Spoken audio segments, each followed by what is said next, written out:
Bonjour à tous, bonjour à toutes, bienvenue dans votre flash d'information sur Malikounda Foni Web TV.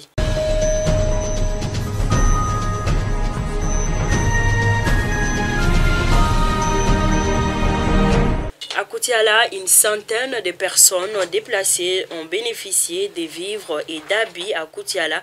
Il s'agit de 60 sacs de 50 kg de riz et 20 colis d'habits. Cette initiative est le fruit du partenariat entre la radio Télénieta et la radio Djamadjigi de Koutiala. Selon les donateurs, les gestes visent à contribuer à la prise en charge alimentaire des personnes vulnérables.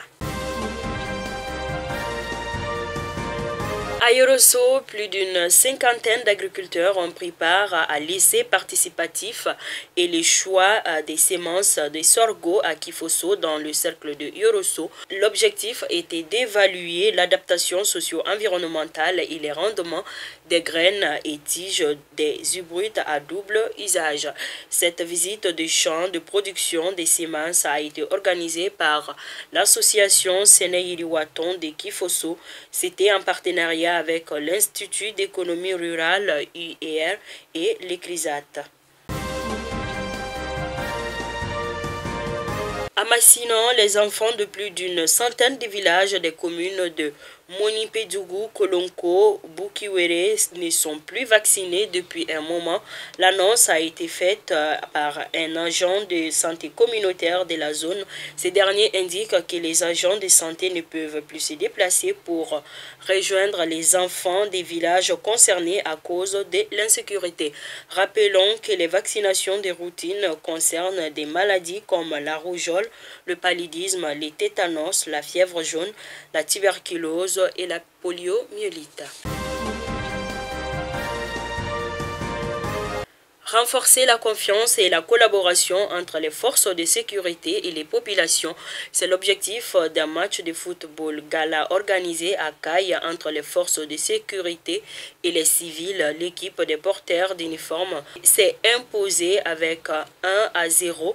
L'événement a été organisé par l'Association malienne des droits de l'homme AMDH en partenariat avec l'Institut danois des droits de l'homme.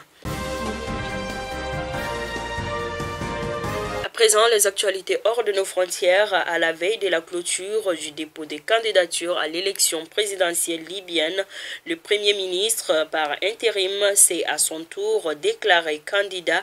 Abdelhamid Debida aura donc attendu les derniers moments, une semaine après ses principaux concurrents, après Saïf al-Islam Kadhafi ou l'ex-maréchal Khalifa Haftar. C'est une candidature controversée de plus à un mois d'une élection toujours plus incertaine.